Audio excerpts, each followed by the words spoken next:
Sejam bem-vindos a mais um episódio do nosso podcast, é isso mesmo. Você está sendo mais uma vez recebido aqui no ABC, podcast dos amigos, Bíblia e Café. Muita Bíblia, muito café e muita coisa boa para se discutir entre amigos. Se você ainda não curtiu o nosso canal, se você ainda não está inscrito, por favor, faça isso agora. Já deixa aí a sua curtida, se inscreve no nosso canal. Isso nos ajuda demais. Vai levar essa mensagem, vai espalhar isso para muito mais gente e faz com que o YouTube entenda que esse conteúdo é relevante. Então, por favor, nos ajuda, deixa seu like, sua curtida, compartilha com o máximo de gente possível, seus comentários. E hoje eu quero falar de algo importantíssimo. Nós vamos iniciar aqui um conteúdo fantástico, que eu sou apaixonado por ele. E antes de eu entrar propriamente dito no conteúdo, eu quero aqui mais uma vez apresentar os meus amigos. Os que estão aqui comigo hoje são Pastor Rashid. Fala, galera. Sejam bem-vindos. Eu quero te dizer, a Bíblia não só contém a palavra de Deus, ela é a palavra de Deus. Pastor Ricardo Carvalho. Prazer, galera, estar mais uma vez aqui com vocês. Quero dizer que a leitura bíblica mudou o rumo da história no século XVI e pode mudar o rumo da sua vida. Glória a Deus. Essa foi bem. O cara... Doutor Rafael Castro. Olá, pessoal, tudo bem? Hoje a gente vai falar sobre o mapa do viajante, o cajado do peregrino, a bússola do piloto, a espada do soldado e o mapa do cristão. Isso aí, garoto. É demais tá aqui, aí, tá vendo? Nós aqui temos também ao meu lado direito, por último, mas não menos importante, nosso querido René Miranda. Fala, pessoal, um prazer enorme estar aqui novamente com vocês. E quero dizer que a Bíblia, sim, ela é a palavra de Deus de capa a capa. Você já entendeu sobre o que nós vamos falar hoje, né? Antes mesmo de dar o tema do nosso podcast, você já sabe que o assunto principal de hoje é a Bíblia, o cânon. E nós queremos explicar para você como é que se deu a Bíblia, a formação canônica, como que a gente chegou até a Bíblia que a gente tem hoje. Nós vamos entender várias coisas hoje aqui, vai ser muito interessante, então fica bem ligado, presta bastante atenção.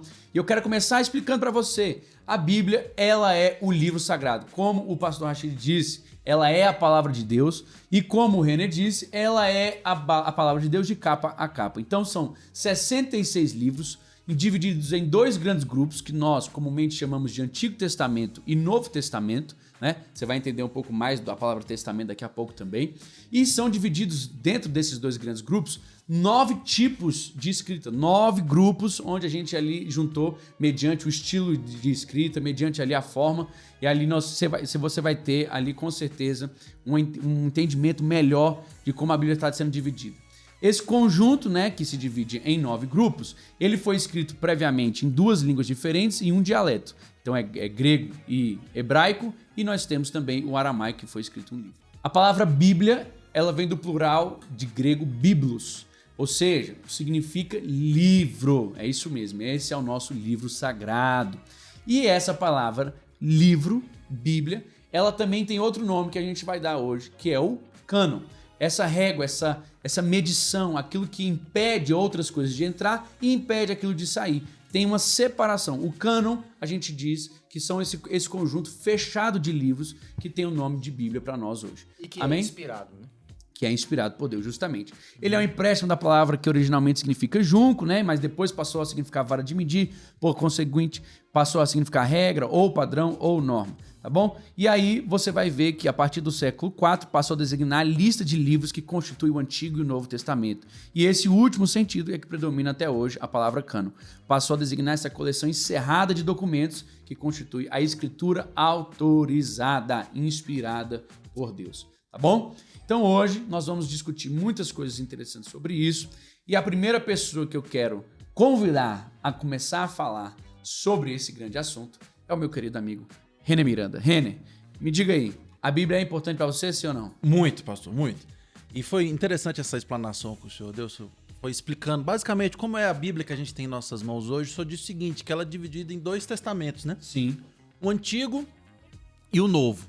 Então, para a gente partir do entendimento do que é a Bíblia, né? E sobre o que ela é, a gente tem que entender o que é isso, testamento. Porque muitas vezes a gente fala, tem o Antigo Testamento, tem o Novo Testamento, mas o que quer dizer isso? Eu trouxe até a definição aqui do dicionário. Primeiramente, vou ler o dicionário. Testamento significa qualquer escrito postumamente revelado em que seu autor fixa suas opiniões ou projetos. Então, ou seja, a pessoa escreve em vida, né? E aí, quando ela morre, é aberto esse Ali é documento e a revelado. gente sabe o que aquela pessoa queria que fosse feito com seus bens, né? Ou seja, para um testamento ele ter Validade.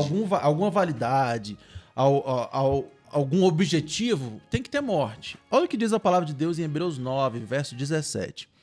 Porque um testamento tem força onde houve morte, ou terá ele algum valor enquanto o testador vive. Não vai ter nenhum valor enquanto o testador vive. E de quem que o autor de Hebreus aqui está falando? Jesus Cristo. Jesus Cristo foi o que morreu e trouxe valor não só ao Novo Testamento, mas também ao Antigo Testamento. Porque Jesus é o personagem principal da Bíblia. Uau. Como o pastor disse, a Bíblia é composta por 66 livros, 39 no Antigo Testamento, 27 no Novo Testamento. E Jesus está em todos esses livros. Se Isso você tem que não ficar reparou, claro, né? A história ele é o tema central da Bíblia. Isso, justamente. Porque a Bíblia é uma história de redenção, né, pastorzão? Sim, com É certeza. uma história de redenção. O homem pecou ali em Gênesis 3, a gente falou isso no nosso podcast passado, justamente. E E aí- se você ainda não ouviu, você pode correr lá e assistir. Justamente. E dali em diante, em Gênesis 3,15, já havia a primeira promessa messiânica, que Deus disse que do fruto do ventre da mulher viria aquele que pisaria a cabeça da serpente. Quem? E quem é esse, Rafael? Não, quem que vai pisar? Fruto do ventre. Ih, não é... Não é a detentora do ventre, né? Instigou. Estigou. Vai. Prossegue? Prossegue. Você achou que... Segue o jogo, Siga a segue o pelota. jogo, segue o jogo. Você achou As essa... pessoas não vão pegar, mas vai, segue. Ah, vão. Trento não acabou. Ah, vão. Ah, Marvão.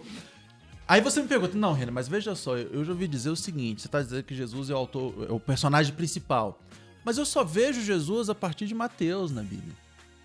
Eu não vejo Jesus para trás. Alguém poderia dizer isso, né? Aí a pergunta é, Jesus está no Antigo Testamento?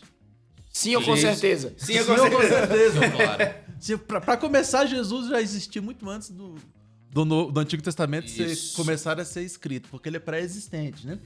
Em João 1, a palavra de Deus começa dizendo que no princípio era o verbo estava com Deus e o verbo era Deus, Deus. e Jesus é o verbo.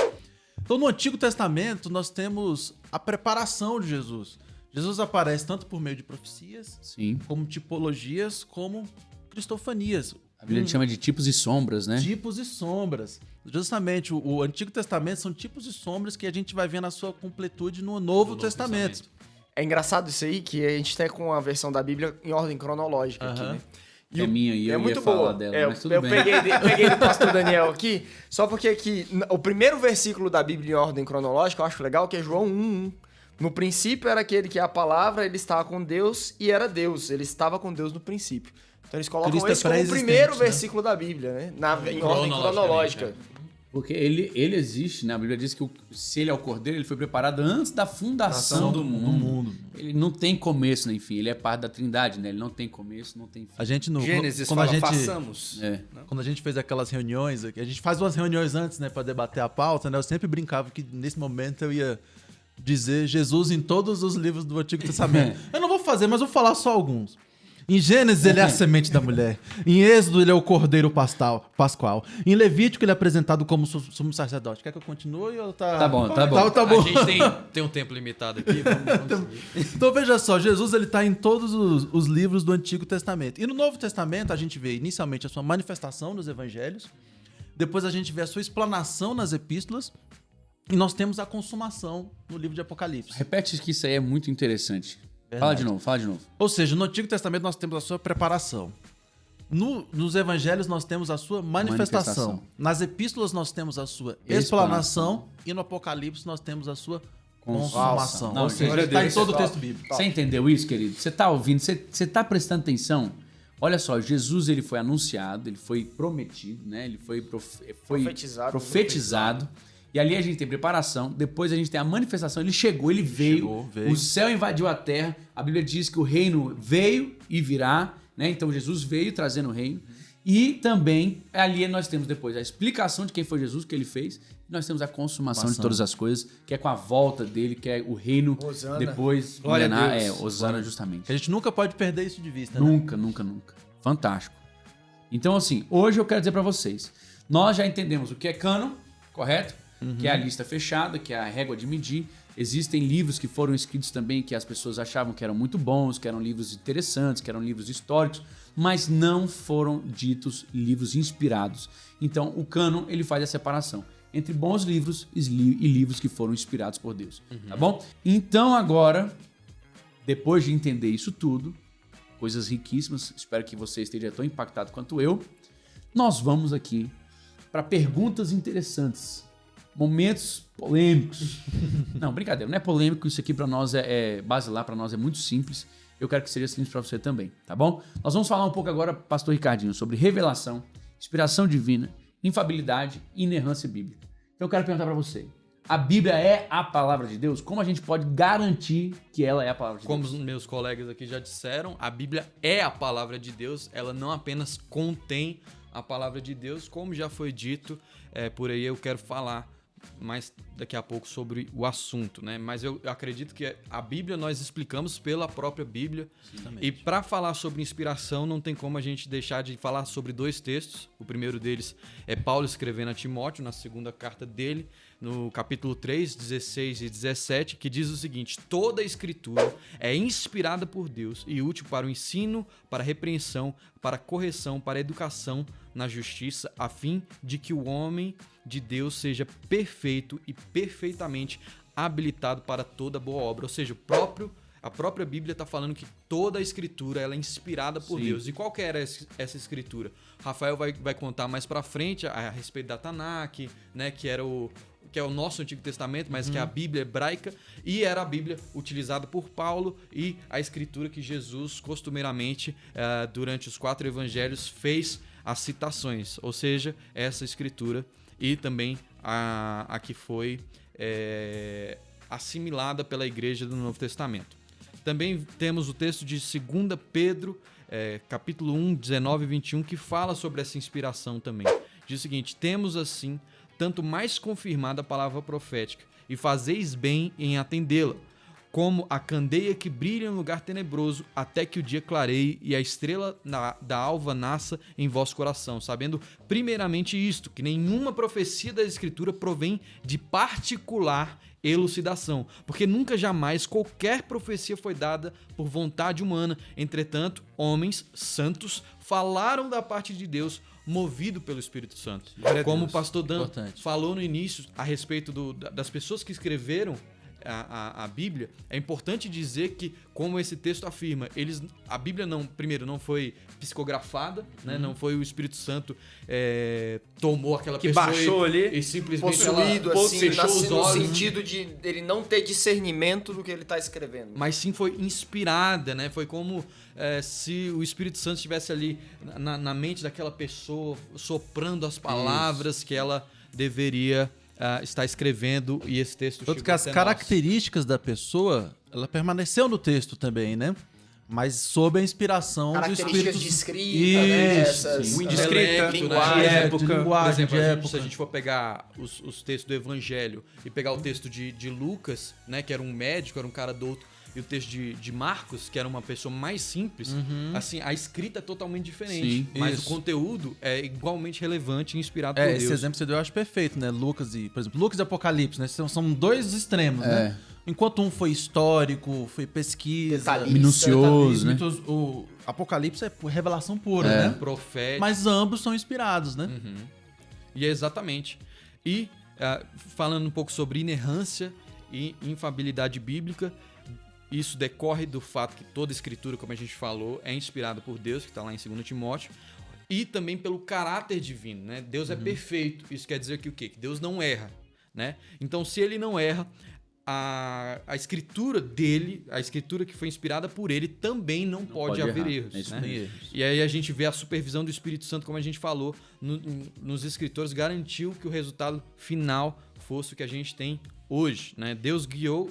Vai falar alguma coisa? Só que nessa questão da inerrância, às vezes é bom até a gente ressaltar que a Bíblia, ela não se contradiz, né? Sim, Então, nenhum muitas vezes a momento. gente acha, um texto, esse daqui tá parecendo que tá contraditório com esse. Na verdade, a gente toma isso como regra de fé e prática, a questão da inerrância bíblica. E muitas vezes a nossa interpretação, na verdade, que não está de acordo com a palavra. E a gente tem que procurar cada vez mais entender o contexto todo, né? Eu quero fazer menção aqui de uma palavra que você acabou de dizer. Fé. Querido, não dá para crer que a Bíblia é a palavra de Deus sem fé. É verdade. Se você não crer em Deus, se você não crê em Deus, você não vai crer que a Bíblia é a palavra dele. É lógico que teve vários critérios na formação do Óbvio, cano e tudo mais que vão ser falados, mas a fé é o principal É a deles, base. é a base. Você só começa partindo da fé. Eu creio que que é uma coisa que o meu avô dizia muito. Eu creio que a Bíblia é a palavra de Deus e pronto. Acabou. O que está escrito vai valer para mim. Então, assim, Esse é o nosso pressuposto É. inicial, né? Então a gente começa partindo tem que daí. sair dali. Esse é o ponto de partida. Pastor, um dos textos que mais fala comigo é um texto de Hebreus que fala assim, que aqueles que se achegam a Deus precisam crer que ele exista. e é Justamente. galardoador daqueles que... A gente até se apega a isso, né? Que ele vai abençoar, que ele é recompensador daqueles que o buscam, mas a parte inicial, pra mim, era importantíssima. Pra você se achegar a Deus, tem que você crer. precisa crer que ele exista. Não adianta você ir até Deus e dizer assim... Talvez você exista. Não, você não... Eu tô aqui, só estou aqui. Não tem isso. Né? Pra se achegar a Deus, precisa crer que ele existe. Então, pra gente crer em Deus e crer na Bíblia. Vou ter que me segurar aqui para não entrar numa Em reflexão outro podcast. filosófica em outro podcast. Mas é interessantíssimo isso, porque Não é só uma... uma pequena o pitada. óbvio, Um tostão. ele precisa ser dito.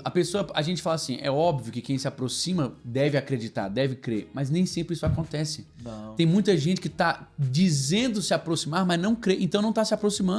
Então você só se aproxima daquilo que você crê. Se você não crê, você não se aproxima. Então jamais vai receber a recompensa porque você não tá próximo.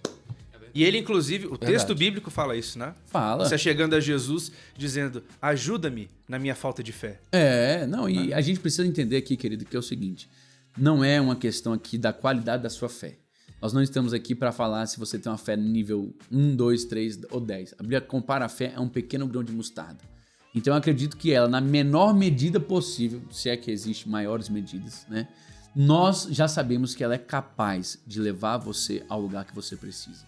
Então você verdade. colocando a sua fé no Senhor, você vai também depositar a sua fé na palavra dele. Isso aqui vai virar seu guia, como o Rafa brincou, mas é verdade, é a sua bússola, é a sua direção, é tudo que você precisa, vai estar na palavra de Deus. Isso é importantíssimo, né, pastor? Porque se você derruba esse ponto de que a Bíblia não é a palavra de Deus, ou pelo menos parte dela não é, Acabou. acabou. Aí É. você pode virar... Virou um livro histórico. Pra você fazer o que você quiser é. daqui pra frente, né? Então isso a gente não pode jamais abrir mão disso. É a palavra de Deus. Eu vou só, porque eu esqueci de falar isso no começo, vou deixar meus ouvintes aqui saber que eu esqueci de falar isso. Que a Bíblia, Seus caros telespectadores.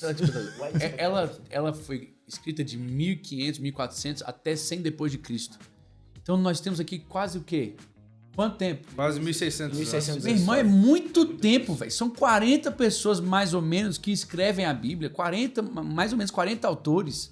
Pra você ter um contexto que começa, que tem uma continuação do começo até o fim, cara. Só Deus. É só Deus. E de uma maneira continentes, muito, né? Três continentes, erro. sem Sem erro.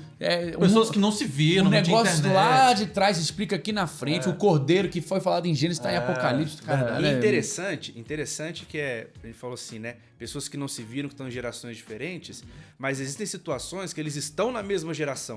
Se você vê Os evangelhos, né? Daniel, Jeremias, Esdras, Neemias, E tudo falando a tudo mesma é um linguagem. período digamos. ali, é uma, duas gerações, ou seja, um período próximo, e todo mundo falando a outra. mesma coisa, né? De forma ali inerrante, né? Sem nenhum tipo de contradição, mas um na corte na Babilônia, o outro sim. com o povo, outros que ficaram em Jerusalém, nos evangelhos, todos vivendo ali. Então, existem as duas coisas. Existem aqueles que não se viram, aqueles que estão em completamente gerações opostas, né, distantes, e aqueles que são contemporâneos e ainda assim E ainda assim é sempre E outra coisa, sequência, unidade, coesão. Quando a gente unidade. fala de, por exemplo, profecias bíblicas, a gente não fala apenas de profecias messiânicas. Tem inúmeras profecias que foram... que aconteceram realmente Sim, no próprio sim. Antigo Testamento. E a gente vê historicamente que o que foi falado, Aconteceu, né? séculos depois aconteceu. Já teve seu cumprimento, Já teve né? seu cumprimento. Verdade. Então, assim, gente, olha, você precisa crer que ela é infalível. A Bíblia, tudo que ela fala é verdade. Se é palavra de Deus, você tem que conferir a autoridade bíblica. Partir ela desse tem, princípio, né? Ela tem que partir desse princípio. Tudo aqui tem peso, tudo tem... E a gente vai explicar mais ou menos daqui a pouco o porquê disso. Se tá aqui, tem peso. Tem uma frase, né, que a gente diz assim, que quando eles estavam lendo, tornavam as mãos deles impuras. Então, quando você é confrontado com a verdade bíblica, isso muda algo dentro de você. Tem que mudar. Tem que mudar. Exatamente. Então eu quero continuar hoje falando nesse mesmo conteúdo, obviamente, perguntando meus amigos aqui. Nós vamos falar sobre a formação do cânon bíblico. Pastor, só antes da gente Entrar nesse assunto, eu acho que a gente precisa falar um pouco. Nesse assunto que o René falou, do que vai acontecer quando a gente começa a relativizar a palavra de Deus, acho que é importante a gente falar um pouco sobre esse movimento de liberalismo teológico, né? Ou seja, de você começar a relativizar algumas coisas até que chega o momento que você não tem mais segurança, você não tem base sólida. Sim, verdade. Aquilo que acontece, na verdade, não é a Bíblia que vai ser o meu guia. Não tem nada mais absoluto, né? Eu vou utilizar a Bíblia para embasar a minha opinião e vou distorcer Convenientemente, né? convenientemente, Exato, É o famoso distorcendo o que evangelho eu da uso, conveniência, né? exatamente. E a gente escuta muito falar sobre isso, né? De vez em quando aí uma pessoa bem começa a falar sobre essa relativização da palavra de Deus, ou fala que a palavra de Deus contém, né? Isso aí acontece o tempo inteiro, Verdade. né? E muita gente fica pensando, de onde esse cara tirou isso, né? Tá querendo falar alguma novidade, mas quando a gente vê isso, a gente vê que isso remonta historicamente, né? Depois da reforma ali, um bom tempo se passou ali no século XVII, começou então o que o Rafa já estava falando sobre o liberalismo teológico, né? Ou seja, não é uma coisa de hoje, né? Com o advento da modernidade e hoje, que continua, perdura, a pós-modernidade, com o tal do pluralismo, o inclusivismo, o relativismo, tudo filosoficamente começou a ser relativizado. Sim. E isso, também lá por conta do iluminismo e tudo mais, e isso chegou até a teologia, chegou até a palavra de Deus, infelizmente, e esse movimento que atingiu igrejas, que atingiu universidades, que atingiu escolas, que atingiu continentes inteiros como a Europa, infelizmente veio para relativizar certas coisas, né? Como eu estava falando, para esses, a palavra de Deus contém, ou a Bíblia contém a palavra de Deus. E não é a palavra de Deus palavra completa, né? Então começou-se a se relativizar vários conceitos, como vou ter que citar o casamento homossexual. E aqui eu acho que é importante a gente falar que direito civil é diferente Sim. daquilo Sim, claro. que é regra de fé. Isso. Né? Uma outra coisa também, pastor, é algo que é comum a gente falar, mas ele é tão bonzinho, só falta ser crente. Como só falta crer em Deus, não vou nem usar a palavra crente, só falta se converter. Ele é tão bonzinho, como é que Deus não vai deixar essa pessoa entrar no céu? O amigo do Salvação evangelho. universal, O amigo né? do O famoso evangelho. amigo do evangelho. Voltamos no nosso podcast de número 1. No final, Lembrando todo que- mundo... a gente até comentou sobre isso, que no final todo mundo vai se salvar. A Bíblia não fala isso. Sim. Né? Toda a nossa Tem justiça... tem um negócio que, rapaz, me dá uma agonia quando as pessoas falam. Nós todos somos filhos de Deus. Não, irmão. Nós é muita gente, né? Você só é Nós é filho muita de gente, Deus a partir do dia que Deus te deu poder para ser feito filho de Deus. Ou seja, você creu, você foi saber os salvo. que É creram porque no a seu pessoa, nome. não, creram a no seu pessoa não nome. enxerga qual é a consequência disso. É. Dizer que todos são filhos de Deus e dizer que no final todo mundo vai se salvar, nada mais é do que invalidar o sacrifício de Cristo. Na Não, verdade, e tem todos são outra. criaturas. É Isso você, é o todos são evangelho da criaturas, porta são da criados. porta Então, pra quê? grande. Se a pessoa for filha de Deus e no final ela não for salva, quer dizer, deixa eu explicar Reformular, melhor, reformular. Se a gente diz que todos são filhos de Deus e no final a gente sabe que não são todos que vão ser salvos, a gente tá falando que um pai vai mandar o filho pro inferno. Isso. É puxado isso, né, irmão? É muito puxado. Então, assim, E o texto bíblico não diz É isso. claro, não o diz texto isso. diz exatamente outra o coisa. contrário. Todos que forem filhos vão residir com o pai para toda a eternidade. Então você tem que entender.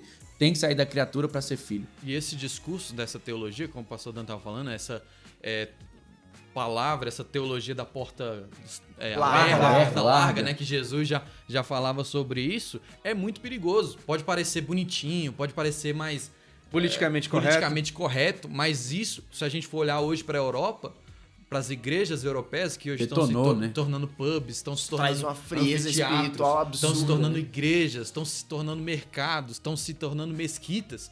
Isso é um advento, é o fruto do liberalismo teológico, começou lá no século XVII. E a palavra de Deus, eu acho ela tão linda. Você vê como é que é a palavra de Deus. Ela tem os ensinamentos que a gente precisa, né? Quando você vai lá, apóstolo Paulo, nas epístolas a Coríntios, a gente fala, talvez isso possa ser novo, né? Cara, apóstolo Paulo já estava falando sobre isso lá atrás. Sim. Lá atrás. Sim. Lá atrás ele escreve para uma igreja num cara que estava se relacionando com a mulher do pai, entendeu? Uma situação de incesto na família. E deixando claro que é o seguinte, gente, agora que nós somos novas criaturas, nossa vida é diferente. Isso eu também acho um ponto importantíssimo. Não existe conversão, porque conversão é você mudar a rota e tudo continuar igual. Não tem como. Não é isso que a Bíblia nos ensina.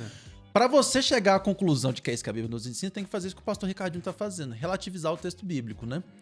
Não, mas veja só, agora estamos no século XXI, é diferente.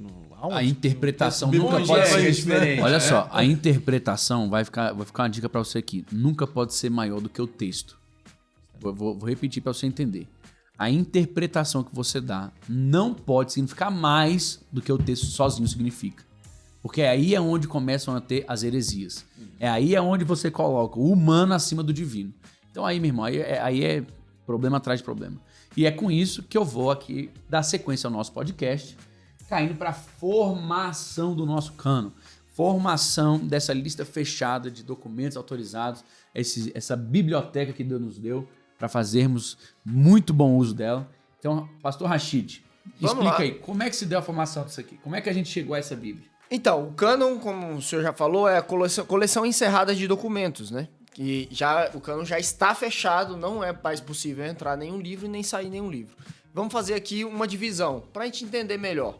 Tem a formação do cânon do Antigo Testamento e a formação do cânon do Novo Testamento, porque são coisas que aconteceram em períodos distintos, né? A formação do cânon do Antigo Testamento, ela veio através da história do judaica, né? Outra coisa que é bom a gente colocar é que o cânon ele não foi definido por decisões monocráticas, né? Ele não foi definido por decisões de conselhos, não foi definido por nada disso. Né? De concílios, não foi Constantino que escolheu, né, o cânon. Então, ele veio sendo convalidado ao longo da história. Reconhecido, né? né, Surge dentro da comunidade, né? Exato. É esse processo. Então, assim, o Antigo Testamento, ele contém, basicamente, toda a história do povo judeu mesmo. Então, nós hoje aceitamos como cânon do Antigo Testamento o que os judeus aceitam como cânon do Antigo Testamento. Da Bíblia, né? A Tanakh deles. O que já existia na época, né? Então, assim, existem alguns pré-requisitos para a gente considerar o que é cânon do Antigo Testamento, né? As coisas narradas, elas tinham que ser testemunhadas e conhecidas, para ser conhecidas por todos. Era validada pela comunidade judaica, né? O conteúdo ele tinha que ser autenticado como verdadeiro, como um conteúdo válido. E o que é muito bonito também nisso tudo é que o próprio Jesus, ele valida o Antigo Testamento no Novo Testamento. Ele vem lá falando que desde do início até, né, Lucas 20, 24, né? Lucas 24. Lucas 24, 44, que ele fala. Diz assim, pastor, e disse-lhes, foi isso que eu lhes falei enquanto ainda estava com vocês. Era necessário que se cumprisse tudo o que a meu respeito estava escrito na lei de Moisés, nos profetas e nos salmos. Daqui a pouco a gente vai explicar um pouquinho cada melhor uma isso dessas. aqui. Exatamente. Então, o próprio Novo Testamento, ele convalida os livros do Velho. Sim, ele atesta, né? Ele atesta. Então, assim, foi a história do povo judeu e até aproximadamente ali 435 a.C. foi o fechamento desse... Lembrando que durante o Novo Testamento já não existia mais essa discussão. Não, já estava fechado. O cânon já estava fechado na época fechado. de Jesus. E Né? Na época de Jesus. E um comentário interessante a se fazer, antes de eu fazer o que eu vou fazer, o que eu preciso fazer, é que tem gente que fala assim, eu não preciso ler o Velho Testamento, porque o Velho Testamento não é a Bíblia. Rapaz, o pessoal que escreveu o Novo Testamento só lia o Velho Testamento. O Velho Testamento não se aplica a mim hoje, mas... O Velho Testamento era a única Bíblia que os caras tinham na época. Tanto que hoje, até a interpretação que nós temos de Bíblia, ela vem agora desse momento. Porque naquela época, era todos os escritos que existiam. Eles não fizeram ali, olha, vamos escrever uma Bíblia. Selecionar aqui uns negócios. Tudo que tinha naquela época de escrito bíblico, que hoje é reconhecido como bíblico, era o que já estava sendo feito, já estava sendo ali usado pelas comunidades, pelas igrejas na época. Então, só pra gente recapitular, pastor, pra ficar claro pra todo mundo. Vamos embora. Aqui a gente entende que é um processo que leva anos, é geracional, né? Que vem de muito tempo. Segundo, não foi decidido por nenhum tipo de concílio. Os concílios, eles são importantes porque eles reconhecem ali o que já tinha sido fechado, já tinha sido decidido. Terceiro, esse documento, ele é validado pelo próprio documento, é o que a gente chama de autoatestação. O próprio texto valida o texto. Então você vai ver Jesus Cristo citando o Velho Testamento, vai ver os apóstolos citando o Velho Testamento, você vai ver todos eles fazendo menção, porque como eu acabei de dizer, era a única coisa que eles tinham. O Novo Testamento estava sendo vivido, né, manifestado para depois ser escrito. E o quarto fator é que nós temos aqui também a importância histórica. Nós sabemos quem escreveu, seu conteúdo, sua forma e como isso foi reconhecido e validado. Então você não precisa ter dúvida. A Bíblia é a palavra de Deus. O pastorzão em cima do que o pastor Rashid falou, que ele começou falando que nós recebemos o Antigo Testamento, a Bíblia dos judeus, né? Sim. E o próprio Novo Testamento, o apóstolo Paulo nos fala em Romanos 3:1, diz o seguinte: que vantagem há então em ser judeu? Ou que utilidade há na circuncisão? Aí ele responde: muita, em todos os sentidos, principalmente porque aos judeus foram confiadas os oráculos de Deus, dependendo da tradução, a palavra de Deus. Ou seja, a eles foi revelada e destinada a palavra de Deus. O Novo atesta também. O Novo atesta. O livro de Hebreus é todo isso, né? Isso. O livro de Hebreus é todo isso. O discurso de Pedro, o discurso de Estevão. E o que o pastor Rashid falou, Lucas 11, verso 51, outra vez o Novo Testamento atestando o Antigo Testamento que nós temos, né? Esse nosso Novo Testamento diz o seguinte, ó: desde o sangue de Abel até o sangue de Zacarias, que foi morto. Aí você pergunta, tá, o que tem a ver? Abel foi a primeira pessoa que aparece morrendo no Antigo Testamento, lá em Gênesis. Primeiro assassinato. E Zacarias é o último que morre no Antigo Testamento, né? Cronologicamente falando, né? E esses dois assassinatos que ele usou para delimitam também os livros que estão no nosso Antigo Testamento. Exato. Tanto que a gente frisa muito a questão do Antigo Testamento, porque eu acho que é o que tem maior polêmica, assim, maiores divergências, digamos assim, né? Porque, por exemplo, entre a nossa Bíblia e a Bíblia Católica, existe uma diferença aí de 7 livros. Sim. E todos no Antigo Testamento. Todos estão no Antigo Testamento. Então, essas maiores diferenças estão no Antigo Testamento e a gente queria só elucidar um pouquinho. Nós não recebemos esses 7 livros e, para nós, eles são considerados como os livros apócrifos. Isso. São livros que, para nós, não são de inspiração divina. E aí que tem alguns pontos problemáticos com esses 7 livros, né? Primeiro, porque ele foi escrito no período interbíblico, daqueles 400 anos de silêncio, né? Segundo, que ele você não tem originais na língua hebraica. Sim. Eles estão todos em grego. Todos em grego. Já então, no período de helenização do mundo. Isso. Né? Então isso daí pra gente também gosta da helenização. É uma questão importante. Eu já reparei. E a pior de todas, que ao meu ver, assim, a pior de todas, ele contém divergências sérias de teologia em relação a toda a palavra de Deus. Então, assim, ele tem, por exemplo, a justificação pelas obras, o que a Bíblia fala radicalmente contra. Né? Ele vai falar da intercessão pelos mortos, que também nós não concordamos. Não está dentro do contexto Então, assim, bíblico. para nós, eles são livros que não são inspirados, porque eles vão contra aquilo que toda a Bíblia prega. E não tem respaldo neotestamentário, né? Não tem nenhuma citação, né? Ou seja, não tem a autoatestação. Ele primeiro, vamos de novo aqui pro pessoal recapitular. Eu gosto de fazer essas listinhas para a pessoa fixar. Então, incompatibilidade teológica, né? Por exemplo, a justificação. Nós temos a disputa canônica também, né? Que eles ali ocorrem, que são 24 a 22. Idioma, ênfase nos estudos linguísticos, né? Da língua hebraica. Nós temos a evidência no Novo Testamento que não existe nenhuma. E também não tem nenhuma autoatestação. Não tem nenhuma menção. Ah, pastor, mas eu já li um livro apócrifo e eu vi que são mensagens boas. Até tem livro que fala coisa que a Bíblia fala. Por isso não entrou, irmão. Porque qualquer coisa boa que tem num livro apócrifo já tinha sido escrito dentro dos livros que estão no cânon. Então não havia necessidade de fazer a adição desses livros. E eu vou te dizer, até a Igreja Católica também não reconhece aquela canonicidade. Meu Deus, como eu reconheço, né? Como é canônico, né? Porque assim, eles são colocados em uma canonicidade secundária, chamados também de livros deuterocanônicos, né? De uma canonicidade secundária. Sim. Então, para assim, nós, tem um bloco apócrifos, para eles deuterocanônicos. Então, assim, a gente realmente não reconhece esses 7 livros. Se fosse para colocar assim, quais são os inspirados? Não teriam esses. Não. Aí teria que ter um livrinho anexo. Exatamente. Como não?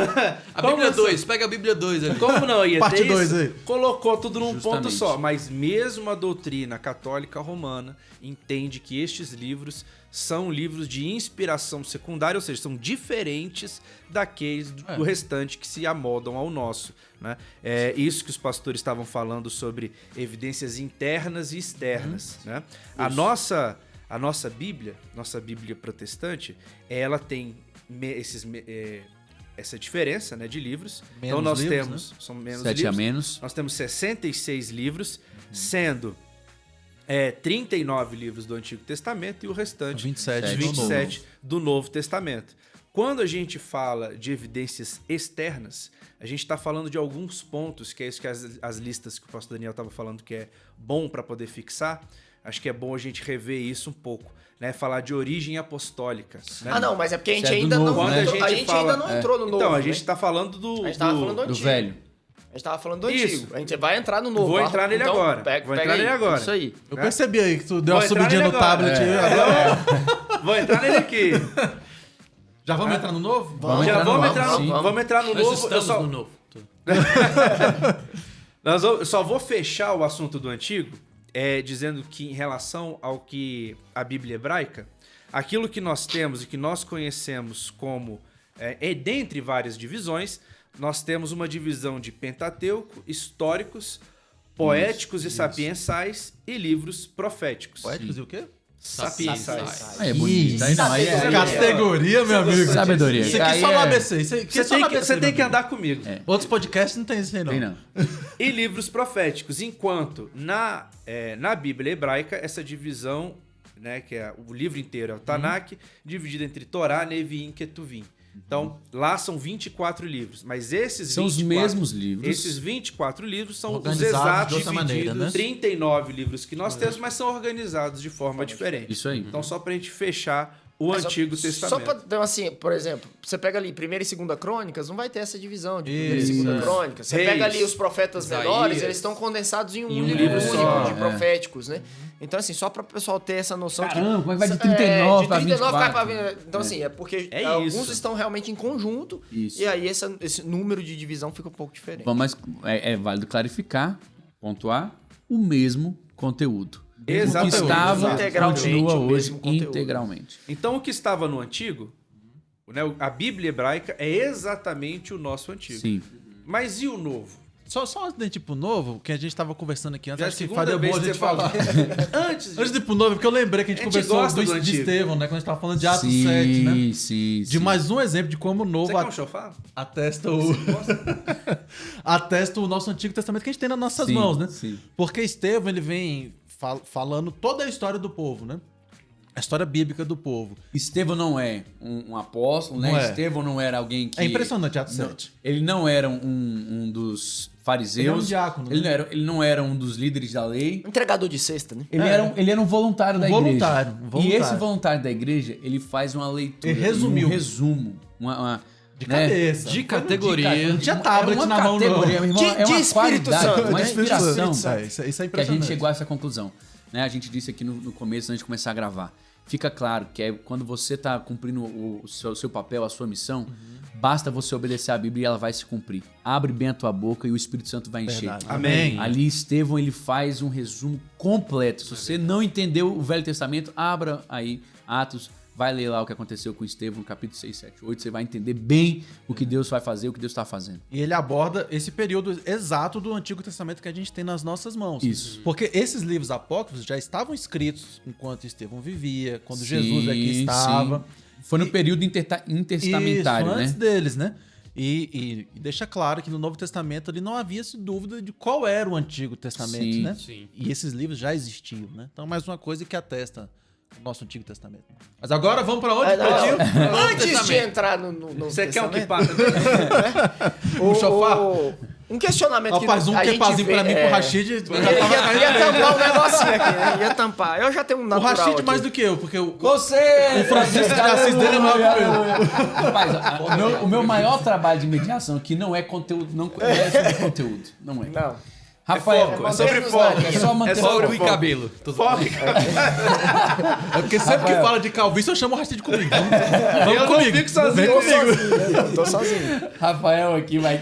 Passando, Finalmente então, entrar no chegando Vai, no Novo vamos ao Novo Testamento, Testamento. né? Chegamos, Rafinha, Chegando no Novo Testamento, a gente também tem algumas bases, né? Sim. Porque muita coisa foi escrita. Muita coisa foi escrita sobre Jesus. Tanto que de vez em quando você vê alguém dizendo: ah, mas existe um evangelho. Judas, você nunca leu? Existe um artigo, né? Existe um escrito que foi encontrado. Mas muita coisa foi escrita e nem tudo isso que foi escrito está no cânon. E Por qual quê? era o critério? Por quê? Porque existem critérios para trazer isso, né? João chega a dizer que se tudo que pudesse ser colocado, né, escrito, colocado Tudo ali, que Jesus fez, né? tudo que Jesus fez, não existiriam bibliotecas suficientes para guardar. Exatamente. Então são muitas coisas e além disso ainda existem as fake news. É. Coisas que foram ditas, né, que não são verdade. Por isso que critérios foram estabelecidos para isso, né? E um deles é a origem apostólica. Ou seja, tudo que existe no Novo ou foi produzido por um apóstolo ou validado por eles. Sim. Então, se não foi um apóstolo que escreveu, foi um dos seus discípulos que escreveram sob sua supervisão. Que é o que a gente chama, né, aqui mais Apóstolos. teologicamente falando, Apostolicidade. a apostolicidade. Você tá anotando isso, né? Anota para. É porque numa Anota aí, conversa, vai que alguém fala seu campo apostolicidade no Novo lexical. Testamento, aí tu fica perdido. Apostolicidade neotestamentária. Ai. Tu sabe o que significa, mas não sabe a palavra. Então agora aprende a palavra. Apostolicidade, vai. Em segundo lugar, a gente pode falar sobre aceitação universal. Isso. De quê? De toda a comunidade cristã. Era utilizado amplamente pela igreja, né? Utilizado Isso. amplamente todas as cartas de Paulo, por exemplo, os evangelhos, as outras epístolas eram lidas em todas as comunidades, todas as reconheciam e todas a Não utilizavam. havia Ou seja, dúvidas, né? novamente, a gente vem entender que não é Algo humano. né? algo humano, não é algo que é feito em um concílio, em uma reunião, mas existe o reconhecimento, Sim. de toda a igreja. Que é o que a gente chama de catolicidade. Catolicidade. Você que é crente, não se preocupe, não é catolicidade da igreja católica, não. É catolicidade aqui no sentido que o Rafael acabou de explicar. Universalidade. Sentido universal. Católico- Católica quer dizer universal, tem problema, né? né? Igreja católica quer dizer Justamente. igreja O universal. problema tá no romano. Mas não é o tema de hoje. né? Não é o tema de hoje. Não é este tema. Continuando com essa aceitação universal, que é a catolicidade, é o uso litúrgico. Né? Sim. As igrejas que recebiam não recebiam como informação, recebiam para o uso litúrgico durante as reuniões. Assim como eu e você abrimos a Bíblia, né, ali no Novo Testamento, um texto de Paulo, uma carta, o Evangelho, e começamos a ler para embasar uma mensagem, embasar uma pregação, já na igreja primitiva era utilizada da mesma forma, né? Abria-se ali as cartas, os evangelhos, era lido e a partir dali a palavra era ministrada. Então era o uso E litúrgico. na liturgia, por exemplo, como o texto da ceia, né? Como o que texto nos da guia ceia, até hoje. como o batismo. É o que a gente chama de ortodoxia, Por né? imersão, obviamente. né? Regula Por fidei. imersão. Isso aí não tem dúvida. Afinal de contas, isso aqui é uma boa igreja batista. Vamos concentrar de novo. Então aqui fica Todos claro para somos você, batistas querido. Ó, aqui. primeiro, regra de fé, né? Nossa ortodoxia. Segundo, apostolicidade. Terceiro, nós vamos falar sobre a catolicidade. Isso aí são as evidências que a gente usa para saber se um texto ele deveria ou não ser canônico, se ele deveria ou não ser da E a escritura sagrada. consistência, né? E a consistência da mensagem, que é o seu conteúdo, o conteúdo Sim. daquela carta, ele está convalidado no restante das escrituras. Como o pastor Daniel falou, ali na igreja Ortodoxia, primitiva, só existia o Antigo Testamento, né? Só existia as escrituras do Antigo Testamento, porque o Novo estava sendo escrito. E eu vou Então, aquela aqui- carta que é recebida, ela precisa ser convalidada com o restante das escrituras. Vou colocar algo interessantíssimo, curiosidades. Momento Gosto disso. Momento curiosidades. Gosto disso. Jesus, quando fazia menção à própria Bíblia, ele não dava referência, porque na época deles não tinha capítulos e versículos, o que significa que eles eram obrigados a dizer está escrito. Também é a razão pela qual, naquela época, os meninos, quando já cresciam, eram obrigados a decorar para que eles pudessem se tornar homens, ser considerados homens naquela época.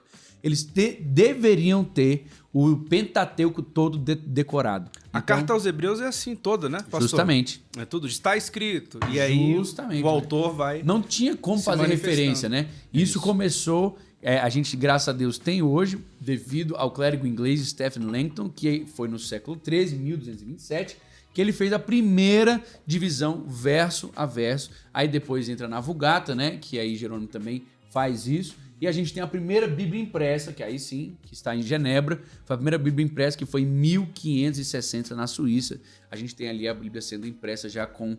Capitulado dessa forma, dessa né? forma, Porque capítulos a e impressão versículos. por impressão, a Bíblia luterana Sim, já tinha sido já impressa. tinha sido impressa. Isso, deixar claro. Então, vamos deixar claro aqui. A primeira Bíblia com capítulos e versículos impressa foi a de Genebra.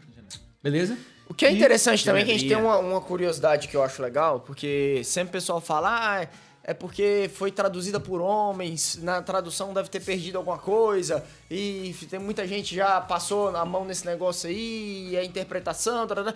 O que eu acho legal é que a Bíblia, cara, ela tem 20 vezes mais cópias fiéis do que qualquer outro livro na história. Então, por exemplo, você pega a Ilíada de Homero, não vai ter essa quantidade de cópias fiéis. Nenhum livro Sim. histórico tem a quantidade de cópias fiéis, gente. Uma Eu falo de cópia tão cópia próxima fiel. ao original, né? Eu falo de Pela cópia rigidez fiel, é dos isso aí. escribas, Acho Então, que por exemplo, há poucos anos atrás foi encontrado aí os escritos de Qumran, que foram os escritos do Mar Morto. Você pega para comparar os textos do escrito de Qumran com a Bíblia que nós já tínhamos e olha, faz um cruzamento de informações, é fiel. É fiel. Então não tem esse negócio de perder o conteúdo. Hoje a ao longo gente do não tempo. teve tempo para gastar com isso, mas assim, se a gente fosse falar aqui, existia todo um processo para se copiar a Bíblia, né? Os escribas, os copistas, eles tinham todo um ritual. Quando eles iam escrever a palavra Yahvé, eles trocavam a caneta, lavavam as suas mãos. Se eles escrevessem errado, perdia tudo que tinha sido feito ali. Então, assim, querido, fica tranquilo. Você tá lendo a palavra de Deus como Você ela tá lendo uma foi cópia fiel. feita. A tradição oral a tradição oral, que era o que mais acontecia, ela era a única forma de transmissão de informação. Sim. Então, o que a gente fala de telefone sem fio, aquela brincadeira que a gente faz que começa aqui, quando chega ali no outro já não tem mais A mesma não tem a mensagem? mesma mensagem, não existia em relação à transmissão de informação lá na antiguidade, justamente pela importância que havia, porque não havia escrita. Então, Sim. se eu contasse uma informação errada, ia se perpetuar ela como errada. E o ensino escrito, que era tinha menos ainda, aí sim que dava importância a ele, né? Então, se a gente for juntar todas essas informações, os escritos que haviam, e como o pastor Rashid chegar até hoje, a gente vai ver que textos que são utilizados pela academia, na universidade, no mundo inteiro, como os filósofos gregos, Sócrates, Platão, Aristóteles, Homero com a Ilíada, né, e a Odisseia, e ninguém fala... Plenamente aceito. Ninguém no meio fala acadêmico. sobre questionar a sua validade, ao contrário, né, não se refuta de forma nenhuma. A Bíblia tem muito mais Mas escritos, muito, não dá nem pra comparar. nem comparação. compara o número de 20 cópias que vezes a mais, existem. 20 vezes. E a proximidade ainda com o seu original. Então, o que pode dizer? O ímpio, né, aquele que não crê, ele pode dizer, mas desceu o fogo do céu e lambeu o sacrifício. Se ele não quer duvidar isso, aí o problema é de fé dele. Mas que o escritor escreveu assim. exatamente assim, ninguém pode dizer o contrário. Porque Certo. foi escrito exatamente daquela forma. É isso aí. Então, pessoal, fica claro para vocês que, primeiro, a Bíblia é a palavra de Deus, ela tem autoridade, correto? Ela tem ali, quando a gente fala da sola escritura, né?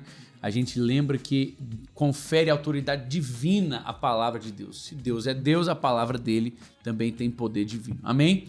E eu quero terminar hoje, encerrando o nosso podcast, com uma forma mais prática, né? Eu sei que vocês todos aqui são leitores ávidos da palavra, Glória a leitores assim, como eu poderia dizer, Contumazes. contumazes, isso. Contumazes. Mas não só leitores, mas Mas fiéis praticantes. Exatamente. É isso que eu vou trazer agora.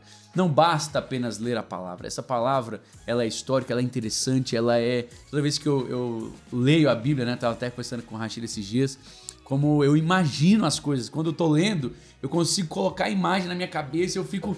Rashid, como é que isso aconteceu, cara? Pensa nisso, imagina. A gente tava conversando antes aqui, né? Da história de Davi. Isso. Meu Deus do céu, que coisa doida. Mas é real, irmão. Você pode se apaixonar pela palavra. São pessoas. Porque a palavra São não é pessoas. apenas um livro histórico. A palavra é Deus falando com você. Você quer ouvir a Deus? Quero. Vai ler a Bíblia. 1 João fala que nós não estamos falando de fábulas. Isso. Nós falamos daquilo que vimos e ouvimos, né? Falando sobre Jesus. Então, a Bíblia é isso. Não é uma fábula, não é um conto, não é algo que se perpetuou em algum momento, não é para elucidar algo que aconteceu. Uma obra de ficção. Foi Deus agindo por meio por homens ao longo da história, contando a história da salvação, Uau. como nós podemos nos salvar. Então, isso aí já começa com esse ponto aqui. O que a Bíblia não é? A Bíblia não é um livro de fábulas. Não é, você falou, não é um livro de ficção. Não é um livro de autoajuda. Apesar de ser um livro Ajuda de do alto. Ajuda do alto. ajuda do alto. A Bíblia não é uma moeda de troca. Você não lê para ter as coisas. Você não lê para poder ganhar as coisas. Você lê para poder se aproximar do autor. E eu quero dizer para você, não leia a Bíblia sozinho.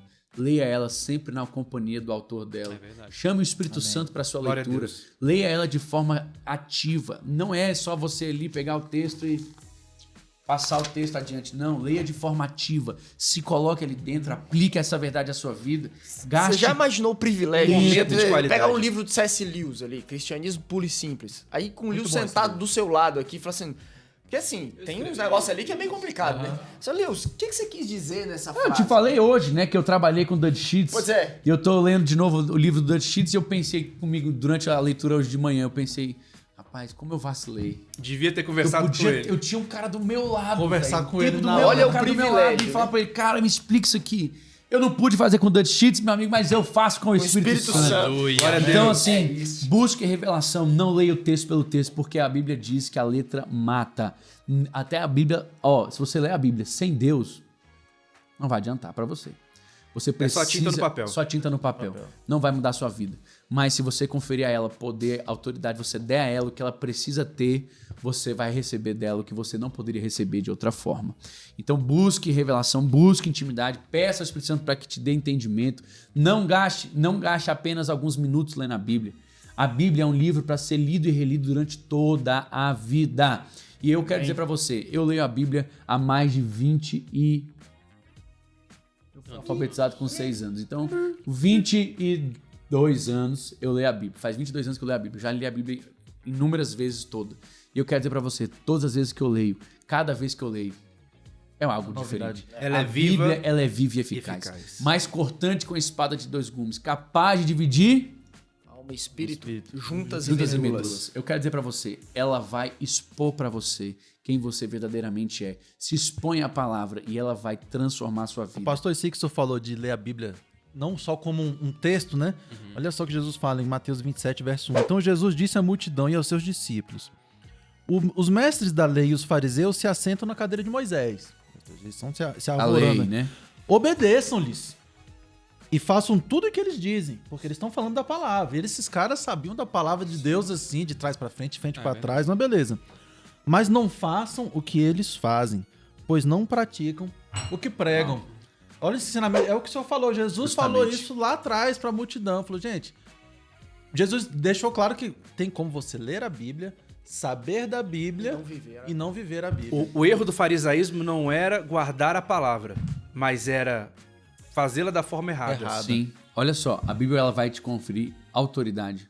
Quem não sabe Bíblia não tem autoridade. Jesus venceu o diabo, não foi falando para ele palavras bonitas, foi dizendo para ele, está escrito. A Bíblia ela vai te conferir acesso ao Pai, porque é Ele falando diretamente com você. Não tem nenhum mediador, não tem nenhum intermediador. Ali é o Pai, Jesus e o Espírito Santo diretamente contigo. Entra pro teu quarto, fecha a tua porta e o Pai que te vê em secreto vai estar falando com você. Então, irmão, eu quero te dizer uma coisa. Isso aqui é uma preciosidade. Isso aqui é algo tremendo, é um presente de Deus para nós. Não vale a pena você viver uma vida se não for para viver ela junto com Deus e através da sua palavra, tá bom? Então eu quero dizer aqui pro final, quais são os conselhos de vocês para as pessoas lerem a Bíblia a partir de agora? Pastor, a gente falou anteriormente que a Bíblia foi reconhecida também pela comunidade, né? Sim. Esse é um dos critérios. Então, apesar de ter um momento íntimo com Deus seu, Sim. você não lê sozinho.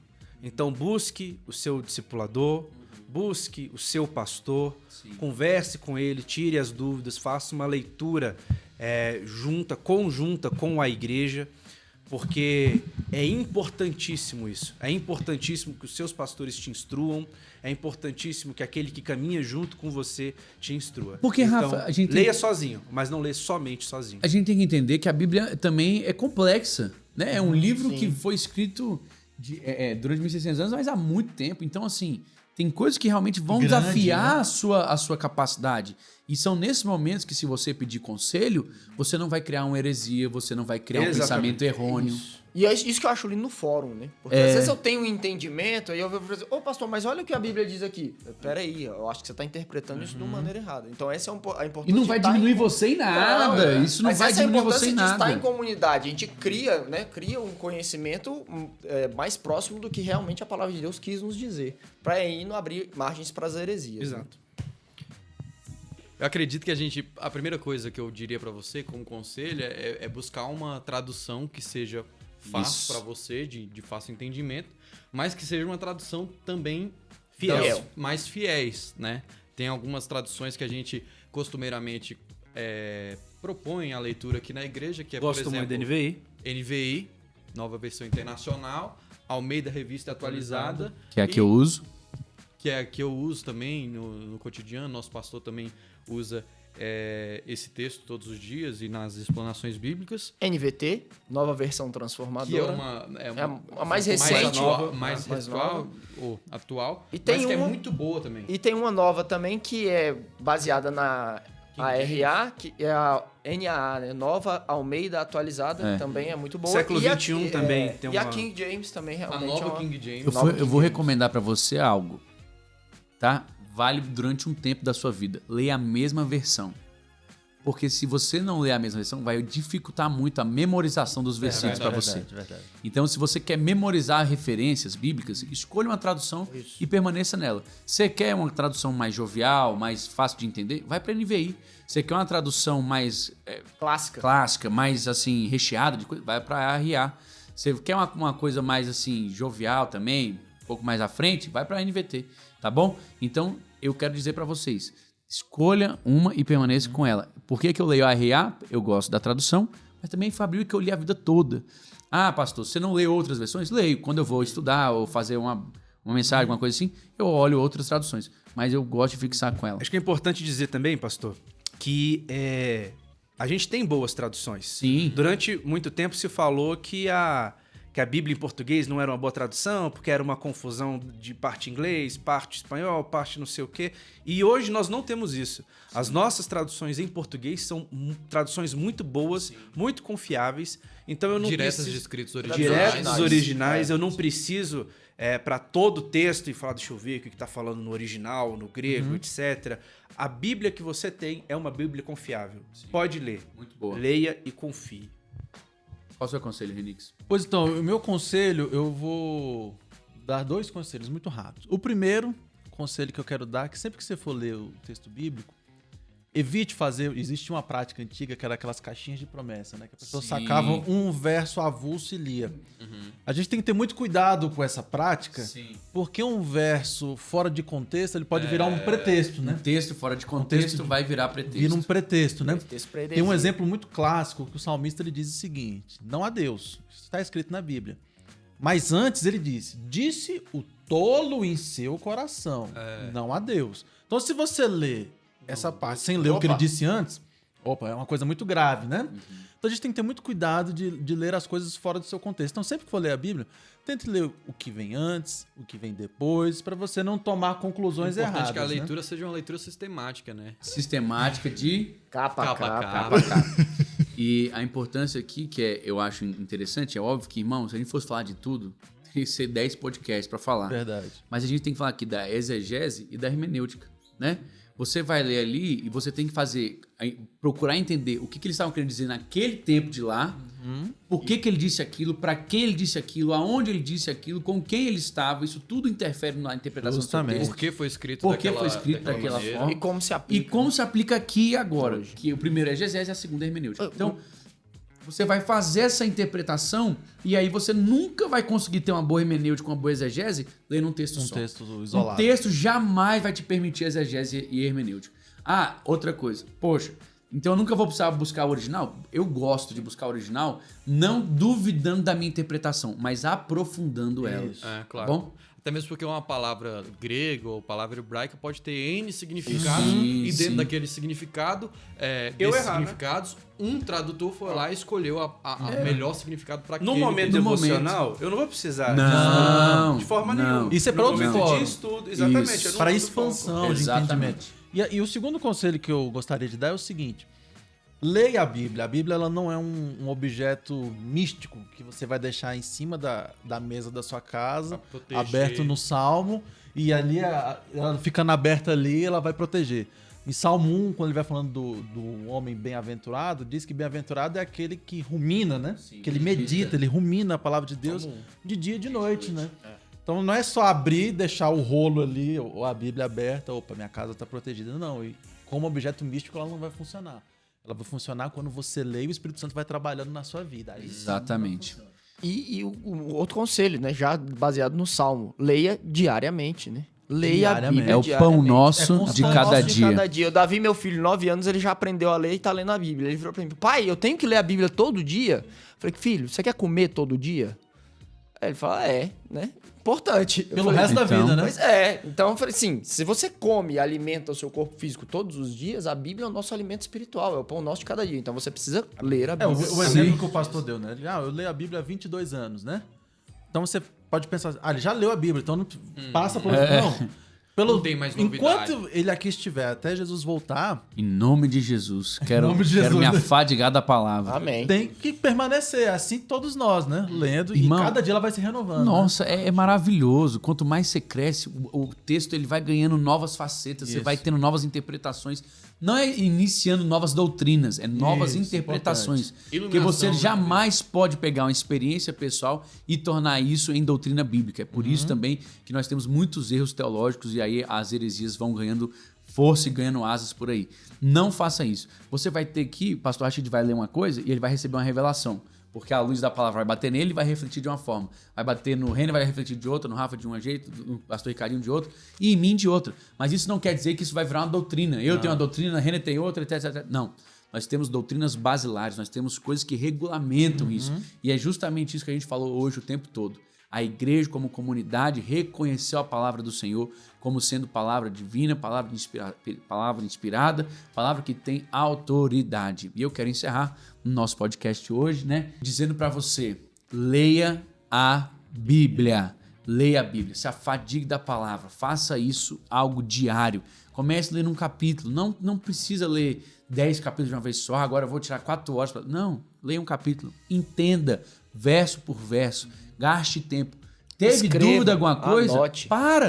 Para naquele momento ali, lê de novo, lê de novo, lê de novo. E aí, Pergunte aos seus pastores. pergunte aos seus pergunte pastores. aos seus líderes. Você tem um discipulador? Tenho, pastor. Poxa, não entendi isso. Cara, fala com o seu discipulador. E se você não tem, procure Procure um discipulador. um discipulado. É porque ninguém pode andar Ninguém é de sozinho. ferro, né? é. Ninguém pode andar sozinho. O cristianismo ele é comunitário. Ele não é Comunitário. feito para você andar sozinho. É isso mesmo. Então, assim, gente, olha, espero que você tenha entendido o que nós passamos hoje. Espero que você coloque isso em prática. Mais do que ganhar conhecimento, eu espero que você coloque isso em prática e que você seja muito edificado pela palavra, tá bom? Que Deus te abençoe. Até o nosso próximo episódio. Fica com Deus.